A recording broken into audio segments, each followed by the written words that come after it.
Бір адам байқаусызда қызыл алма жеп қояды. Сол сәтте басы айналып, төбесінен екі дәу бұғы мүйізі шыға келеді. Қанша тырысса да мүйізді жұлып ала алмайды. Ол қайғырып тұрғанда алдынан жасыл алма өсетін ағаш шығады.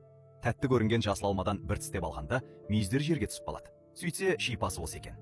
Болған жайтты түсінген ол бір себет алма жинап, ханшайымнан кек алу үшін сарайға оралуды ұйғарды. Осыдан сәл бұрын бұл адам қарапайым сарбаз болатын. Бір күні оның жолы мүлдем болмады. Ол кеуіп жіберген тезек ұшып барып командир әйелінің аузына түседі. Соның салдарынан ол бірден зынданға тасталады. Сарбаз ішіп отырғанда төсегінің астынан кішкентай тышқан шығып, жәшікте оның тағдырын өзгертетін қазына барын айтады. Ол күтікпен қарап, жарқыраған сиқырлы карталар жиынтығын тауып алады. Сол сәтте тамаға келген күзетші карталарды көріп, құмар ойынын ойнауды ұсынады. Нәтиже бәрін таңғалдырады. Сарбаздың қолына қандай нашар карта түссе де, оны жерге ұрғанда құны артып, қарсыласын жеңіп шығады. Бірнеше ойыннан кейін ол ақша, бұйым, тіпті бостандығын да ұтып алады. Зынданнан шыққан соң, осы карталардың арқасында тез байып кетеді. Бірақ бұл оған аздық етіп, жергілікті уәлиді жеңеді. Хабар патшаға жетіп, сарбаз сарайға шақырылады. Бірнеше ойыннан соң патша жеңілістен қатты ұялады. Сарбаз қорыққаннан кешірім сұрайды, бірақ патшаның басына керемет ой келеді. Ол сарбазды көрші елдің билеушісімен ойнауға жіберіп, жоғалған жерлерін қайтарып алуды тапсырады. Сарбаз тапсырманы сәтті орындап, патшаның сүйіктісіне айналады. Тіпті ханшайым да оған ғашық болады.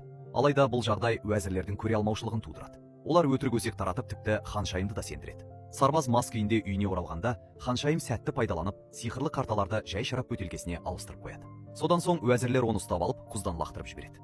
Сарбаз жеміске толы аңғарда оянады. Хикаяның басындағы оқиға осылай басталған еді. Ол өзін жеміс сатушысы ретінде жасырып, сарайға қайта оралады. Жолда бір кәрі қызметші әйелді кезіктіреді. Әйел алманы жеген бойда жасарып шыға салады. Ол қуаныштан ханшайымға жүгіріп барады.